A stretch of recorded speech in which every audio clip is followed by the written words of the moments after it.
Good afternoon, everyone.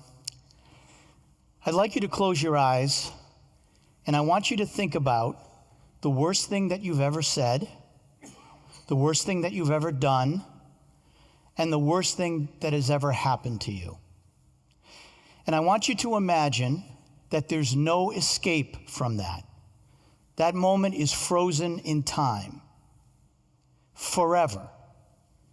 And you will be judged by that worst thing you ever said, the worst thing that you've ever done, and the worst thing that has ever happened to you.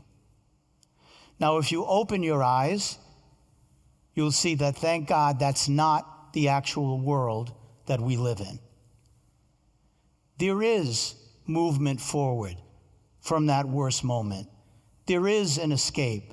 There is contrition. There is atonement. And there is redemption. I want you to think about your own redemption stories as I tell the stories of two men, Ralph and John. And these two men were very good friends for decades. They were business associates. And they each had something devastating happen to them. And in each case, as you will see as I tell these stories, they transformed not only themselves through redemption, but they were able to transform the communities in which they live. So let's begin with Ralph's story. Ralph was a highly successful businessman. He was a captain of industry. At one point in time, Ralph's companies employed more than 14,000 people across the United States. He was born and raised in Providence. 14,000 people. Remarkable. And Ralph was popular. He was financially successful. He had a great reputation. Everyone wanted a piece of Ralph. They wanted him as a client and a customer and a friend and a business colleague. And they wanted them on their boards because Ralph was successful. And one day in May of 2007, Ralph was in a board meeting. And that board meeting became fiery, controversial, heated, tempers flared. It became personal. And during the course of that meeting, in a moment of anger and frustration, Ralph used a racial slur. Now, we could try to give context to it or explain how or why it might have happened, but that's an excuse. And there is no excuse for using that racial slur. Ralph apologized immediately, and it was a sincere apology. He was contrite. He was sorry about it. And the board members accepted his apology. But later that day, some members of the board contacted the media, and they told the media about what Ralph had said, even though they said they had accepted his apology. And the next day, on the front page of the paper, was a picture of Ralph and a story about what he had said. And he was on all the news stations, all the radio talk shows, and all of those media outlets characterized Ralph as a bigot and a racist in that one moment in time. And everyone who had wanted to be close to Ralph, everyone who wanted Ralph in their corner, abandoned him. He was a pariah. He was an outcast. Even people who knew him well made believe, I don't know Ralph, because of that one moment in time. And Ralph went to his friend, John, who was also at that board meeting, and he said, John, what am I going to do? I built my reputation over decades. It was a great reputation. It's ruined. It's ruined now. What am I going to do? And his friend John said to him, Ralph, there's a difference between character and reputation. Character is who you are. And if you haven't changed who you are, if you are the same person that you were before that awful moment in time, then you can rebuild your reputation. If your character has changed, well, that's a problem. But if you are the same person, we can work together to rebuild your reputation. And that's what they set out to do. Ralph and his friend John and Ralph's wife Barbara decided that they would do everything that they could, not by words, but by deeds, to rebuild Ralph's reputation. And they started out quietly and softly under the radar. They didn't ask for publicity. They didn't buy ads on television or the newspaper about what they were doing. But what they did was they went into the 3rd grade of a core city school, and they said to the teacher, what is the biggest problem you have? And the teacher said, summer reading loss. Our children don't read over the summer. And when they come back to school in September, they're 3 months behind, and they never catch up. And so what Ralph and Barbara decided to do was to put together a program to combat summer reading loss. And what they did was they purchased 6 books per child, age appropriate. And they said to the children, if you read these books over the summer, and you come back in September, prove to your teachers you've read these books, then not only will you have the enjoyment from reading the books, and for many of these students, it was the first time they ever owned a book of their own. You come back, you prove you read the books, we'll give you each a $1,000 scholarship for college. And when they came back in September, it was an amazing success. Those kids read the books. They loved the books. They loved the reading. They did better in school, and they each got $1,000. And what did the kids say? Can we do it again?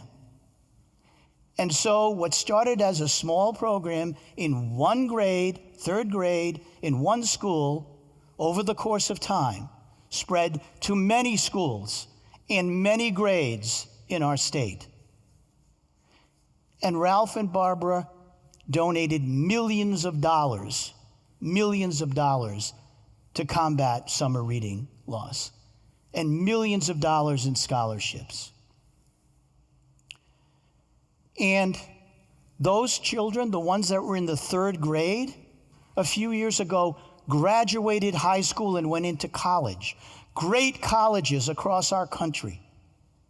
And many of them have now graduated from graduate school.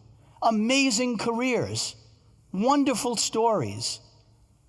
And when they were interviewed about that early program, they said, that program changed our lives, transformed our lives.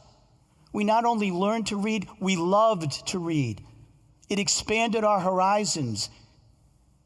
It gave us the courage to do things we never thought we could do by learning and reading. And now they're amazing success stories. Now, Ralph and Barbara saw that transformation, and they said, if we can do this in those schools, imagine what we can do in the communities of color in our state. And that was their dream, to transform the communities of color in our state. Now, unfortunately, Ralph became very ill. And Ralph knew he was going to die. But Ralph wanted that legacy to continue. He wanted more than what had just been accomplished. And so he and John and Barbara decided that after Ralph passed, they would form a new foundation, and it would do just that, to transform lives in our state. And at the end, when Ralph was very ill, he talked to John again, and he said, "John, my character has stayed the same, but where is my reputation today?" And John said, "Just look at the children. Look at the children, the hundreds and hundreds of children that you have helped. Look at their families. Look at what you have done in the community. The community has embraced you again. You have your reputation again, Ralph." And Ralph said, "I also want to thank you and Barbara, because you know the biblical saying that it's easier for a camel to go through the eye of a needle than it is for a rich man to enter the kingdom of heaven." And he said, "I have been a very rich man, but together you have shown me how to use my money for good. And maybe now I can squeeze through that gate." And John said, "The prayers of the community, the love of the community, the way the community respects you, Ralph, they will push those gates open for you, and you will be welcomed."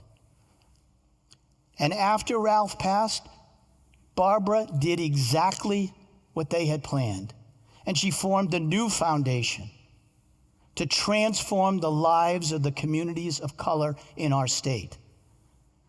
And today, that foundation has given more than $63 million in education grants, healthcare grants, criminal justice, civil justice, entrepreneurship, technology training, on and on and on. More than 250 organizations have been funded by that foundation. Now, is that a success story? That's an amazing success story. In my view, every time one of those donations is made, you can view it as an act of contrition, or as I do, as an act of redemption. An act of redemption. And Barbara and Ralph proved beyond a reasonable doubt that there is such a thing as redemption. Ralph and Barbara. Now let's go to John's story. John was the friend who talked about the difference between character and reputation. Well, years later, John had his own devastating moment. Very different than Ralph's, but devastating. And John's wife of almost 45 years, her name was Pat, out of the blue one day, she started to experience pain in her hip. And she went to the doctor, and she was diagnosed with stage 4 pancreatic cancer. There is a 0 survival rate for stage 4 pancreatic cancer. 0. It's a death sentence. Nothing can be done. And when Pat and John met with her oncologist, a wonderful man, skillful, knowledgeable, compassionate, and he gave them that diagnosis, he asked, "Do you want a prognosis? Do you want to know how long you have to live?" And Pat immediately said, "No, I do not want to be cabined. I don't want to be cabined by a thought of how much time I may have to live. Only God knows that. And whether he gives me a day, a week, a month, a year, however long he gives, what's the important thing is that I choose to live my life every day with grace and to do good and to help others and to help my family. Cancer isn't going to define me. I'm going to continue to lead the life I had for as long as God gives me." And she went about doing it in a remarkable way. Again, it shows how these lives are intersected. Ralph and Barbara's foundation, well, Pat became an ambassador for that foundation while she was undergoing chemo. So when she was in an oncologist's office a radiologist's office, a surgeon's office, or undergoing infusion, whenever she saw a healthcare worker of color, she recruited that person to come into the foundation to take advantage of the training programs and the scholarships. And Pat was, and to this day still is, the greatest recruiter that foundation has ever seen. Remarkable. While she was undergoing cancer treatment for a disease she knew was going to kill her. Now, John, on the other hand, he didn't do as well. He wasn't as strong and as courageous as his wife. He struggled. He was afraid of the cancer. He was afraid of the effect that it was having on himself and his wife and his family. He was afraid, but he did everything that he could to honor his wife. And people would come to John and they would say, "John, your wife is a saint." And he said, "I view her as a different heavenly figure. I view her as an archangel warrior, the kind with the blazing sword in her fight against pancreatic cancer. She fought every day of her life." But stage 4 pancreatic cancer, as I said, is a death sentence. There's no escape from it. But John and Pat together decided that they would not let her death be a dividing line. She would pass to a better place. But the fight against pancreatic cancer here in our state, that fight had to continue. And as Pat passed, she passed that sword to John so that he would continue the fight every day.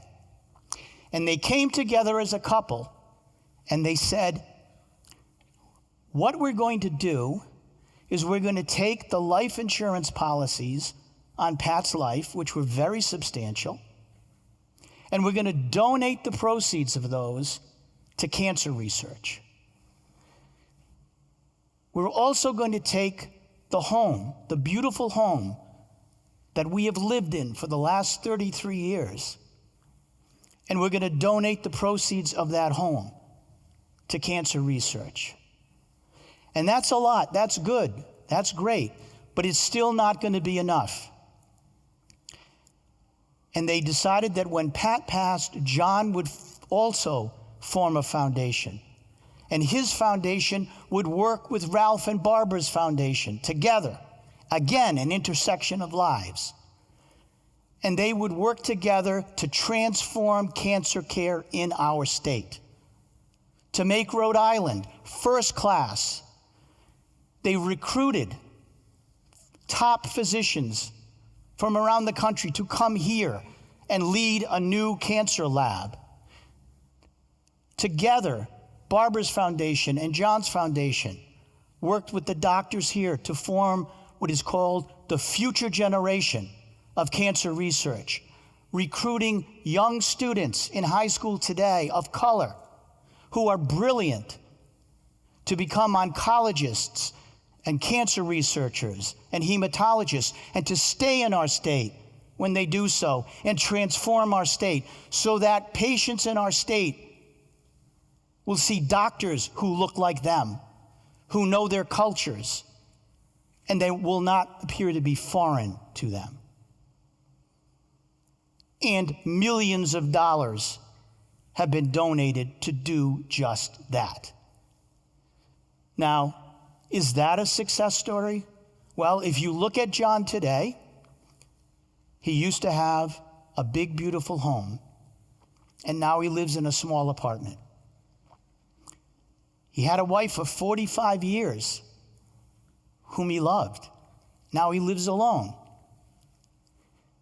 But John is no longer afraid of cancer. He knows the battle can be won. He knows it.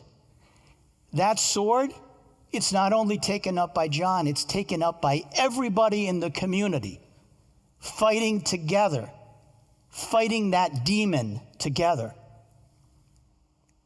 Now, one day, there will be a cure. And John prays every day that he's alive when that happens. So with whatever strength he has left, when that day happens, he can shout at the top of his lungs, "Pancreatic cancer, Pat has beaten you." Not for herself, but for the community, for everyone. Now, I can tell you these stories of John and Ralph because I lived them. I'm John, and that's my wife.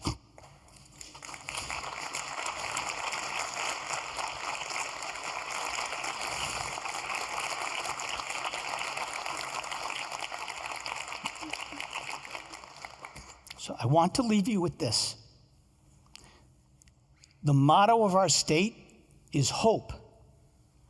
And that's a motto and it's a slogan. But it's much, much more than that. Because redemption and hope are real. They're real things. Every one of you has a redemption story or will have one. Believe in them. Because if you believe, then hope always finds a way. Always. Thank you.